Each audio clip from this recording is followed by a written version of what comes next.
So, good evening from California, and a very warm welcome to all of you who are joining us from across China, the UK, and all over the world. I'm Dr. Dorothy Weyers Lucci, chair of the Global Mental Health Conference, and also interim chair of the DBA at the moment at Sophia University.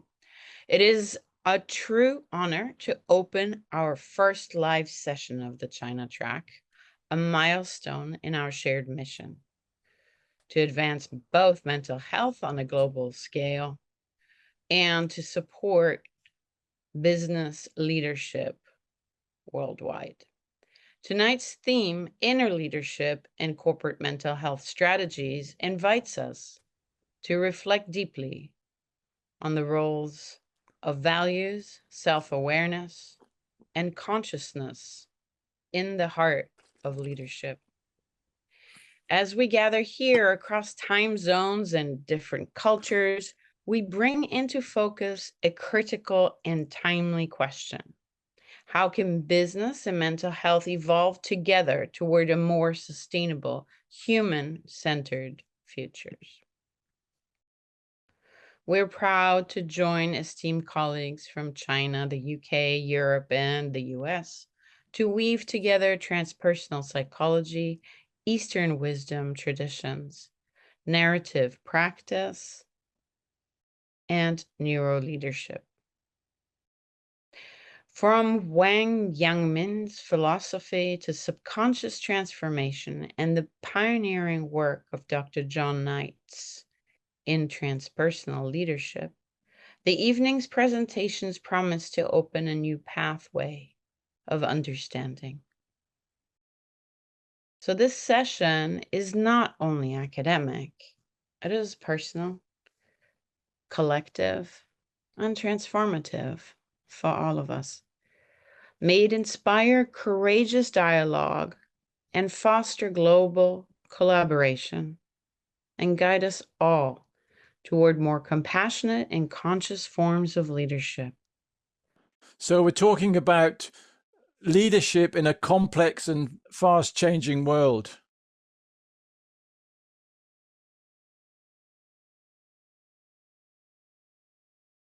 Over the last few years, we've had an incredible rapid change in moving away from COVID and hoping to overcome it into the bright new future. Unfortunately, there's a lot of conflict in the world. And what we have to think about is what are the things that are changing? Global balance of power, equality, technology, education, climate change, population growth, whole range of things that are changing.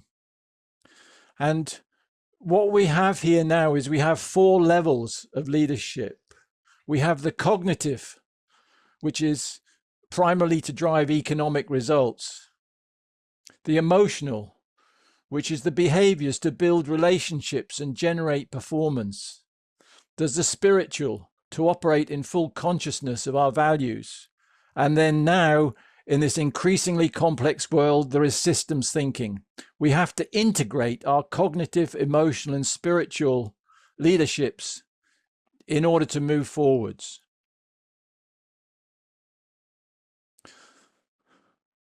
The famous Stephen Hawking, he said, I think the 21st century will be the century of complexity. There is no limit to the complexity that we can build using these basic laws. And this is what is happening. And of course, now over the last few years, artificial intelligence is joining in the game. Addressing this complexity requires systems thinking. We have to think not about machines, but about organisms, not about Newtonian physics, but about quantum physics, not about complicated, but about complexity, not about deterministic leadership, but about non-deterministic leadership. We have to think more like a gardener than a watchmaker. A watchmaker does things that's very complicated. a gardener creates things that can become very complex and a little out of our control. We need to provide a strong sense of relative purpose, as has been mentioned by others. We have to decentralize decision-making. That means that we need less hierarchy, less centralization to make decisions, because the world is too complex to do it that way. But what we do need to centralize is we need to centralize collaboration, coordination, and communication. And this is perhaps why we have to build on the old philosophies, which were, although very value-oriented, they were about hierarchy. And they didn't treat everybody as equals. And that we must do in the future. And as was said by the last speaker, we have to lead ourselves. Everybody is a leader. So transpersonal leadership tries to address this. Transpersonal leaders operate beyond their ego, realizing personal development and learning is lifelong. They're radical, ethical, authentic, but still they must be emotionally intelligent and caring, and caring, and caring. They create performance-enhancing values and value-based and sustainability. And what we see here on the right-hand side is we see these three intelligences of the rational, the emotional, and the spiritual, and how they interact to provide performance enhancing, to provide the ethical, and to provide the caring and sustainable.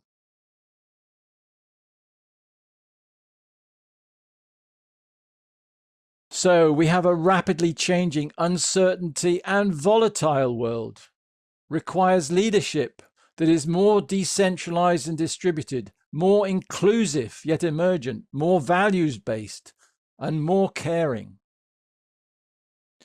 As the great Russian novelist Leo Tolstoy wrote, everyone thinks of changing the world, but no one thinks of changing himself or herself. Now, this is very true. We are all talking about how we want to change the world, but we can't change the world unless we change ourselves. That means that we need to work lifelong on developing ourselves. So developing transpersonal leadership. The three hierarchies of intelligence. We have the rational, which was referred to as the brain. We have the emotional, and we have the ethical or the spiritual. Now, the interesting thing here is that on the rational side, we are born with our maximum potential. We can't rewire it. Very few of us reach the maximum that we could do, but that having been said, we're maximizing our intelligence, our intellectual intelligence is maximized by our prefrontal cortex. However, emotional intelligence we're able to develop throughout our lives. We can rewire it. We can change it and improve it by practice. And with the spiritual, we're able to only use this effectively by bringing ourselves to full consciousness. And often, if you have somebody, quite often I come across leaders who are very ethical and they're very intellectual. So they're very clever people. They have a lot of knowledge. They have good values, but they can't put that into action and into effect in the best way because they haven't developed their emotional intelligence. And this is the key. This is one of the things that we have a very strong view on, is that we must develop our emotional intelligence before we can get the full value of our spiritual intelligence, of our values. The transpersonal cycle starts off with awareness. Awareness about ourselves and about others and of the world. That then enables us to develop the behaviors that are going to give us the most impact. We are able to not change our personality, but manage our personality through behaviors. The third stage is raising our level of consciousness. So that's one level above awareness, because consciousness is about action. Awareness is about observation. And once we've acted and raised our consciousness, then we can utilize our values to full effect. Now, this is the full journey. I can't go through this today, obviously, and it's very complicated, but we have an intermediate phase and an advanced phase. The intermediate phase of 7 steps is around developing emotional intelligence. The 11 steps is around developing the transpersonal and spiritual leadership. I'm going to now show you just a few steps, a few ideas, a few thoughts that are within this journey. Let's look at the immediate level first, which is about emotional intelligence. The thing to think about and to remember is that, in principle, we are the same human beings as Stone Age man. The difference is the world around us, how we develop once we are born. And that is about behaviors and what we learn and how we interact with others and how we interact with our environment. So let's have a look at the emotional highway within our brain, the interactions of the amygdala. So we get our senses, stimulus from our senses, through the thalamus, except smells which come through the olfactory, but in general, thalamus. And the way the brain is wired, the old brain, the reptilian brain, connects with the amygdala. So, and the amygdala is where we get the emotional response. So this is typical of our innate reaction, is that when we sense something that is dangerous or something that is bad, we will react immediately. And sometimes that's necessary, but not very often. So what we have to learn to do is to bring in the use of our prefrontal cortex, our cognitive skills, so that we can analyze the senses before we react. And even better, if we can pass those stimulus through the hippocampus, which is where our memory banks are, we can act depending on our learning of the past, of our learning, of our memories, and that will react. So that by the time the senses or the stimulus gets to the amygdala, they will be more informed and be able to make a more sensible emotional response. Now let's look at emotional intelligence in a little bit more detail. Here we have the 4 competencies of emotional intelligence: self-awareness, social awareness, self-management, and relationship management.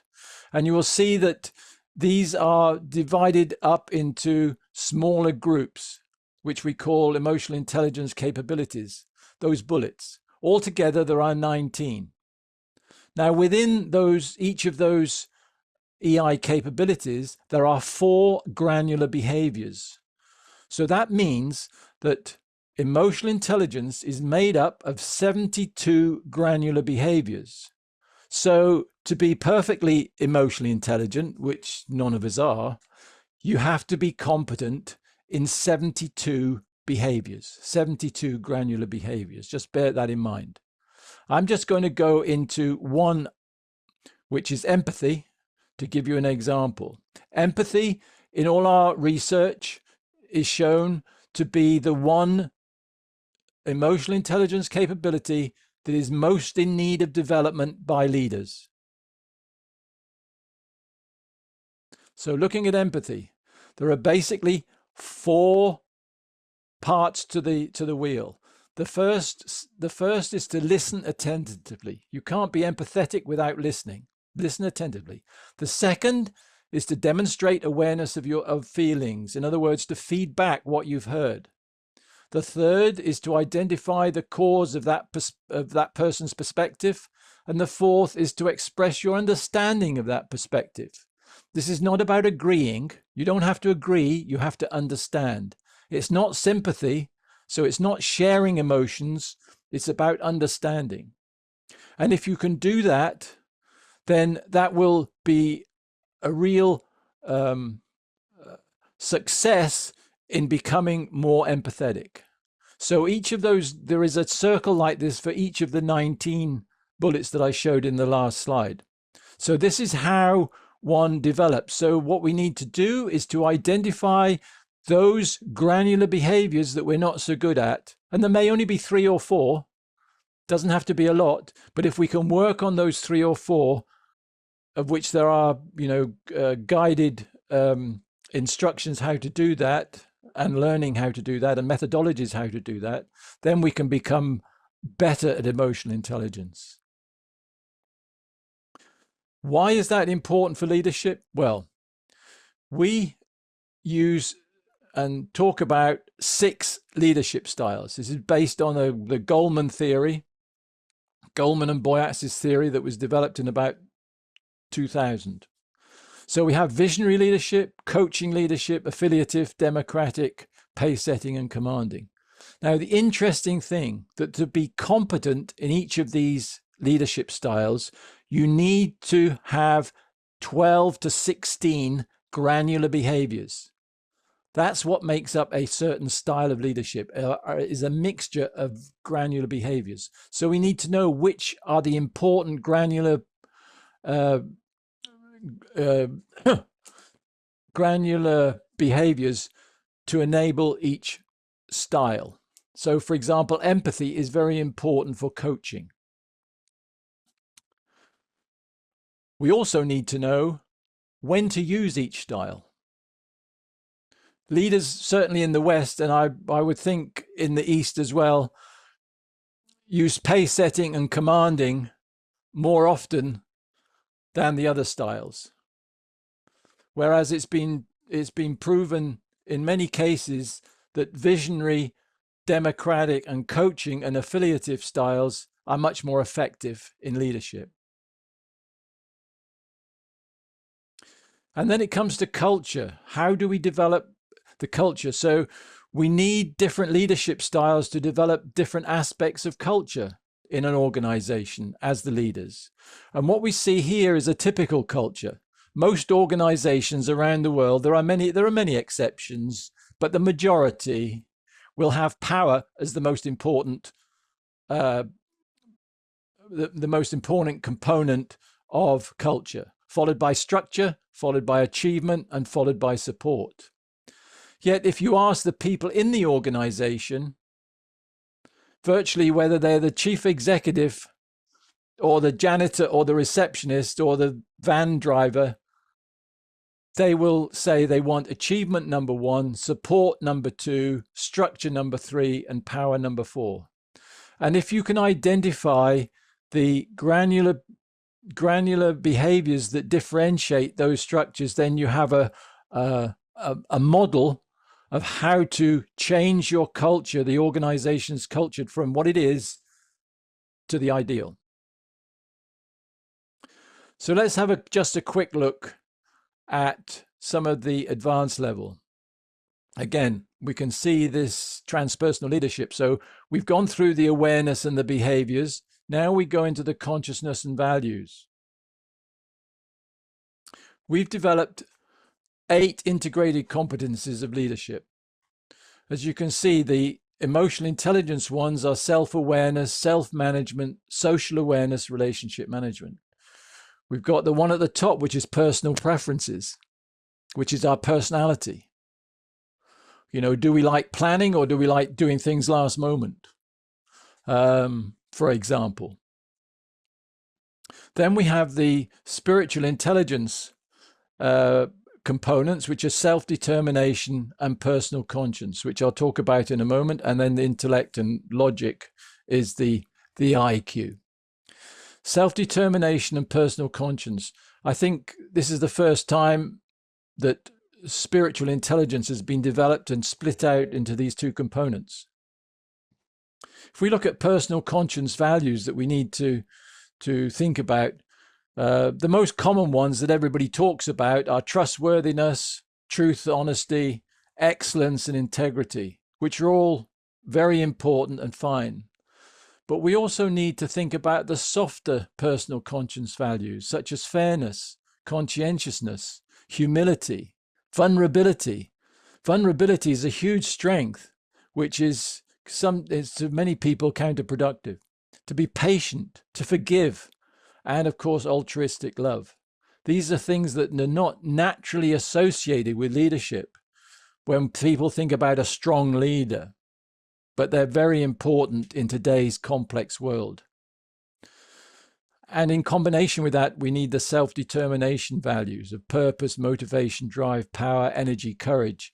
So personal conscientious values is about who we are, and self-determination values is about what are we going to do with who we are, which is, the one of the previous speakers was talking about, the action that is required from the knowledge or from the values.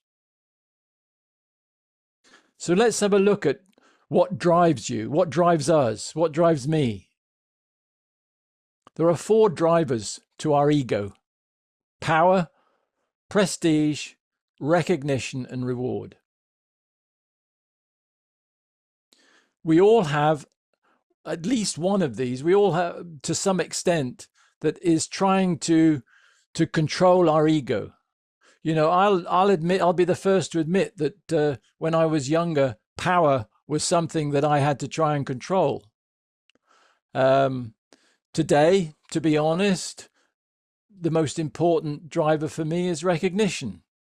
But what I need to do is I need to manage it. Otherwise, it will control my ego and I'll put myself first rather than the greater good, which is so important.